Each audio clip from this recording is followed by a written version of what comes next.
بسم الله الرحمن الرحيم السلام عليكم ورحمة الله وبركاته soo dhowaada daawadayaashayda qiimaha badanow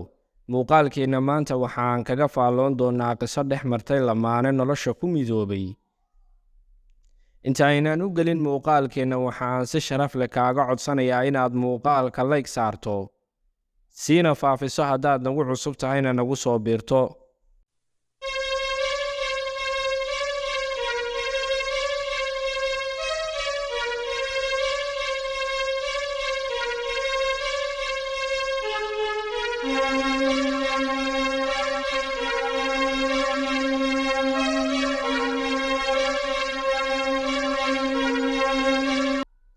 qisada aan maanta kaga faalloon doono waxa ay u dhacaysaa sida tan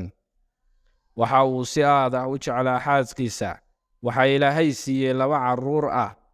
wax kasta oo uu awoodana waa uu siin jiray balse xaaskiisu marnaba maqsuud kuma ahayn inkasta oo uusan taajir ahayn haddana waxa uu la wadaagi jiray wax kasta oo uu heli karay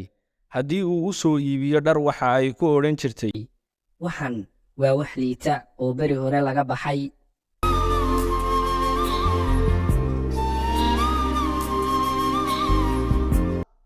xaaskiisa waa uu u dhoolla caddayn jiray waxa uuna ku odhan jiray maalin ayaan taajir noqon doonaa waxaana kuu iibin doonaa dhammaan waxyaalaha qaaliga ah ee aad u baahan tahay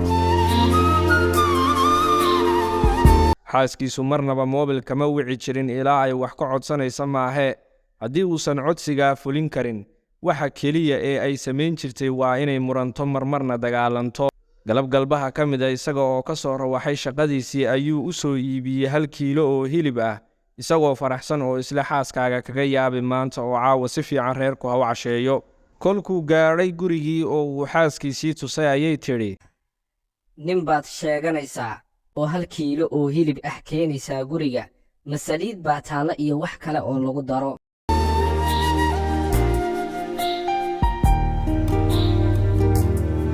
kadibna bannaanka ayay ku tuurtay hilibkii ninkii aad buu u cadhooday balse wuu isdejiyey wuxuuna is yidhi marnaba hoos ha u dhegin jacaylka aad u qabto reerkaaga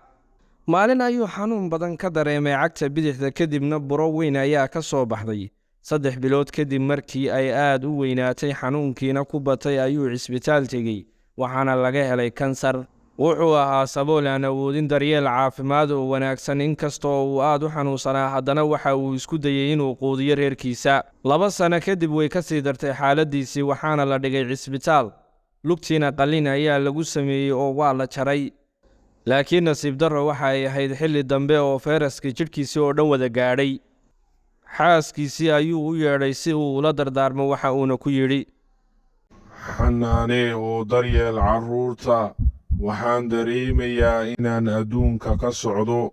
alle ha idin dhowro wuu neefsaday neefsigiisii u dambeeyey wuuna geeriyooday haweenaydii iyo 2diisii carruur waa ay murugoodeen maalmo ayayna baroordiiq ku jireen 2 bilood kadib ayay xaaskiisii booqatay qabrigiisii way ag fadhiisatay iyada oo leh erayadan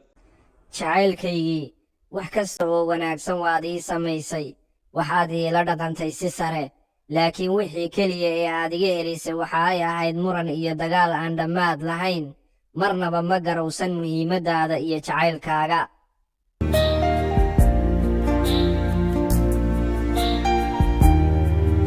markii aad naga tagtay ayaa wax kasta dareemay goortii aan anigu noqday qofka laga rabo cuntada dharka biilka waxbarashada iyo waxyaabo kale oo badan waan xasuustaa goortii aan tuuray kiiladii hilibka ahayd laakiin hadda ma hayo xataa nus kiilo meel aan ka helno